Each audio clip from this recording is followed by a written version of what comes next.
Teju veg recipe ಚಾನಲ್ಗೆ ಸ್ವಾಗತ. ಇವತ್ತು ನಾನು ಮಾಡ್ತಾ ಇರೋ ರೆಸಿಪಿ ಬಂದು ಮೊಸಪ್ಪು.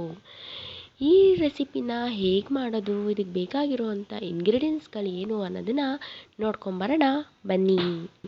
ಇಲ್ಲಿ ನಾನು ಮೊದಲಿಗೆ ಖಾರಕ್ಕೋಸ್ಕರ ಒಂದು 6 ಹಸಿಮೆಣಸಿಕಾಯಿನ ತೊಗೊಂಡಿದ್ದೀನಿ. ಹಾಗೆ ಗೋಲಿ ಗಾತ್ರದಷ್ಟು ಹುಣಸೆ ಹಣ್ಣು, ಹಾಗೆ ಒಂದು 2 ಟೊಮ್ಯಾಟೊ, ಹಾಗೆ 2 ಈರುಳ್ಳಿ, ಒಂದು ಬೇಯಿಸೋದಕ್ಕೋಸ್ಕರ, ಒಂದು ಒಗ್ಗರಣೆಗೋಸ್ಕರ, ಹಾಗೆ 1 ಉಂಡೆಯಷ್ಟು ಬೆಳ್ಳುಳ್ಳಿ, ಹಾಗೆ ಅರಿಶಿನ ಪುಡಿ. ಒಗ್ಗರಣೆಗೆ ಇಲ್ಲಿ ನಾನು 1 ಸ್ಪೂನಷ್ಟು ಜೀರಿಗೆ, ಹಾಗೆ ಸಾಸಿವೆ, ಹಾಗೆ ಕರಿಬೇವನ್ನು ತೊಗೊಂಡಿದ್ದೀನಿ. ಹಾಗೆ 1 ಸ್ಪೂನ್ನಷ್ಟು ಸಾಂಬಾರು ಪುಡಿ, ಹಾಗೆ ಇಲ್ಲಿ ನಾನು ತೊಳೆದಿಟ್ಕೊಂಡಿರುವಂಥ ತೊಗರಿ ಬೇಳೆನ ಅರ್ಧ ಕಪ್ನಷ್ಟು ನಾನಿಲ್ಲಿ ತೊಗೊಂಡಿದ್ದೀನಿ. ಹಾಗೆ 1 ಕಪ್ನಷ್ಟು ಕಾಯಿ ತುರಿ, ಹಾಗೆ ಇಲ್ಲಿ ನಾನು ಸೊಪ್ಪುಗಳನ್ನ ತೊಗೊಂಡಿದ್ದೀನಿ. ಇಲ್ಲಿ ನಾನು ಎಲ್ಲ ಮಿಕ್ಸ್ ಸೊಪ್ಪನ್ನು ನಾನು 4 ಥರ ಸೊಪ್ಪನ್ನು ನಾನಿಲ್ಲಿ ಯೂಸ್ ಮಾಡಿದ್ದೀನಿ. ಒಂದು ದಂಟಿನ ಸೊಪ್ಪು, ಸಬ್ಸಿಗೆ ಸೊಪ್ಪು, ಪಾಲಕ್, ಮೆಂತ್ಯ ಎಲ್ಲವನ್ನು ನಾನಿಲ್ಲಿ ಯೂಸ್ ಮಾಡಿದ್ದೀನಿ. ಹಾಗೆ ರುಚಿಗೆ ತಕ್ಕಷ್ಟು ಉಪ್ಪು. ಬನ್ನಿ ಈಗ ಹೇಗೆ ಮಾಡೋದು ಅಂತ ನೋಡ್ಕೊಂಬರೋಣ. ಈಗ ಒಂದು ಕುಕ್ಕರಿಗೆ ನಾನು 2 ಟೊಮ್ಯಾಟೊ, ಹಾಗೆ ತೊಳೆದಿಟ್ಕೊಂಡಿರೋವಂಥ ಬೇಳೆನ ಸೇರಿಸಿ ಅದಕ್ಕೆ ಈರುಳ್ಳಿ, ಹಸಿಮೆಣಸಿನ್ಕಾಯಿ, ಹಾಗೆ ಗೋಲಿ ಗಾತ್ರದಷ್ಟು ಹುಣಸೆ ಹಣ್ಣು, ಹಾಗೆ ಬೆಳ್ಳುಳ್ಳಿ ಎಲ್ಲವನ್ನು ಸೇರಿಸಿ ನಾನೀಗ ಇದಕ್ಕೆ ಸೊಪ್ಪನ್ನು ನಾನಿಲ್ಲಿ ಸೇರಿಸ್ಕೊತಾ ಇದ್ದೀನಿ. ಇದಕ್ಕೆ ಸ್ವಲ್ಪ ಕೊತ್ತಂಬರಿ ಸೊಪ್ಪನ್ನು ಕೂಡ ಆ್ಯಡ್ ಮಾಡಿ ನಾನಿಲ್ಲಿ ಸೇರಿಸ್ಕೊತಾ ಇದ್ದೀನಿ. ಇಲ್ಲಿ ನಾನು ದಂಟಿನ ಸೊಪ್ಪು, ಸಬ್ಸಿಗೆ ಸೊಪ್ಪು, ಪಾಲಕ್ ಸೊಪ್ಪು, ಮೆಂತ್ಯ ಸೊಪ್ಪು ಈ 4ನ್ನು ಕೂಡ ನಾನಿಲ್ಲಿ ಮಿಕ್ಸ್ ಮಾಡಿ ತೊಗೊಂಡಿದ್ದೀನಿ. ನೋಡಿ, ನೀರು ಉದ್ಮೇಲೆ ಈ ರೀತಿ ಪ್ರೆಸ್ ಮಾಡಿದಾಗ ನೀರು ಸ್ವಲ್ಪ ಮೇಲೆ ಬರಬೇಕು. ಇಷ್ಟು ನೀರನ್ನು ನಾವು ಸೇರಿಸಿದ್ರೆ ಸಾಕಾಗುತ್ತೆ.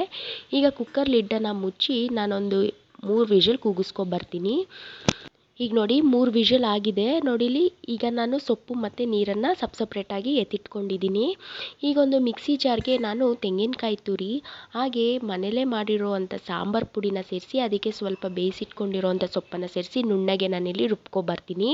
ಈ ನುಣ್ಣಗೆ ರುಬ್ಬಿದ ನಂತರ ಇನ್ನೂ ಒಂದು ಸ್ವಲ್ಪ ಸೊಪ್ಪನ್ನು ನಾನಿಲ್ಲಿ ಆನ್ ಆ್ಯಂಡ್ ಆಫ್ ಮಾಡ್ತೀನಿ ಅಷ್ಟೇ. ಜಾಸ್ತಿ ನುಣ್ಣಗೆ ಮಾಡೋಕ್ಕೆ ಹೋಗಬೇಡಿ, ಇಷ್ಟು ತರ್ತರಿಯಾಗಿ ಇರಬೇಕು. ಈಗ ನಾನೊಂದು ಕುಕ್ಕರಿಗೆ ಒಂದು 2 ಟೇಬಲ್ ಸ್ಪೂನಷ್ಟು ಎಣ್ಣೆನ ಸೇರಿಸಿ ಅದಕ್ಕೆ ಸಾಸಿವೆ, ಜೀರಿಗೆ, ಕರಿಬೇವು, ಈರುಳ್ಳಿನ ಸೇರಿಸಿ ಈರುಳ್ಳಿ ಒಂಬಣ್ಣ ಬರೋ ತನಕ ನಾನಿಲ್ಲಿ ಫ್ರೈ ಮಾಡ್ಕೋತೀನಿ. ನೀವೇನಾದರೂ ಇದೇ ಫಸ್ಟ್ ಟೈಮ್ ನನ್ನ ಚಾನಲ್ನ ನೋಡ್ತಿದ್ರೆ ದಯವಿಟ್ಟು ಸಬ್ಸ್ಕ್ರೈಬ್ ಮಾಡಿ, ಹಾಗೆ ಪಕ್ಕದಲ್ಲಿರೋ ಬೆಲ್ ಐಕಾನ್ನ ಕ್ಲಿಕ್ ಮಾಡಿ.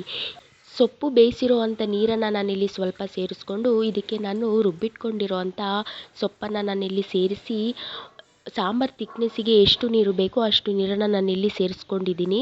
ಅದು ಸೇರಿಸ್ಕೊಂಡಿದ್ದ ನಂತರ ಇದಕ್ಕೆ ನಾನು ರುಚಿಗೆ ತಕ್ಕಷ್ಟು ಉಪ್ಪು, ಹಾಗೆ 1/4 ಟೀ ಸ್ಪೂನಷ್ಟು ಅರಿಶಿನ ಪುಡಿನ ಸೇರಿಸಿ ಚೆನ್ನಾಗಿ ಒಂದು ಸತಿ ಈ ರೀತಿ ಮಿಕ್ಸ್ ಮಾಡಿ ಕುಕ್ಕರ್ ಲಿಡ್ಡನ್ನು ಮುಚ್ಚಿ ಒಂದು 10 ನಿಮಿಷ ಚೆನ್ನಾಗಿ ನಾನು ಕುದಿಸ್ಕೊತೀನಿ. ಈಗ ನೋಡಿ 10 ನಿಮಿಷ ಆಗಿದೆ. ಈಗ ನೋಡೋಣ, ನೋಡಿ ಚೆನ್ನಾಗಿ ಕುದೀತಾ ಇದೆ. ಈಗ ನಮ್ಮ ಸಾಂಬಾರು ರೆಡಿಯಾಗಿದೆ. ನೋಡಿದ್ರಲ್ಲ ಎಷ್ಟು ಸಿಂಪಲ್ಲಾಗಿ ನಾವು ಮೊಸಪ್ಪನ್ನು ಮಾಡ್ಕೋಬೋದು ಅಂತ. ಈ ರೆಸಿಪಿ ನಿಮಗೆ ಇಷ್ಟ ಆಗಿದ್ದರೆ ಒಂದು ಲೈಕನ್ನು ಮಾಡಿ. ಈ ರೆಸಿಪಿನ ನೀವು ಇವತ್ತೇ ಮನೇಲಿ ಟ್ರೈ ಮಾಡಿ ಹೇಗೆ ಬಂತು ಅಂತ ಕಾಮೆಂಟ್ ಮೂಲಕ ತಿಳಿಸಿ. ಈ ರೆಸಿಪಿ ನಿಮಗೆ ಇಷ್ಟ ಆಗಿದ್ದರೆ ಒಂದು ಲೈಕನ್ನು ಮಾಡಿ. ಹಾಗೆ ಇದೇ ರೀತಿ ಈಸಿ ರೆಸಿಪಿಗೋಸ್ಕರ ತೇಜು ವೆಜ್ ರೆಸಿಪಿ ಚಾನಲ್ನ ಸಬ್ಸ್ಕ್ರೈಬ್ ಮಾಡಿ, ಹಾಗೆ ಶೇರ್ ಮಾಡಿ.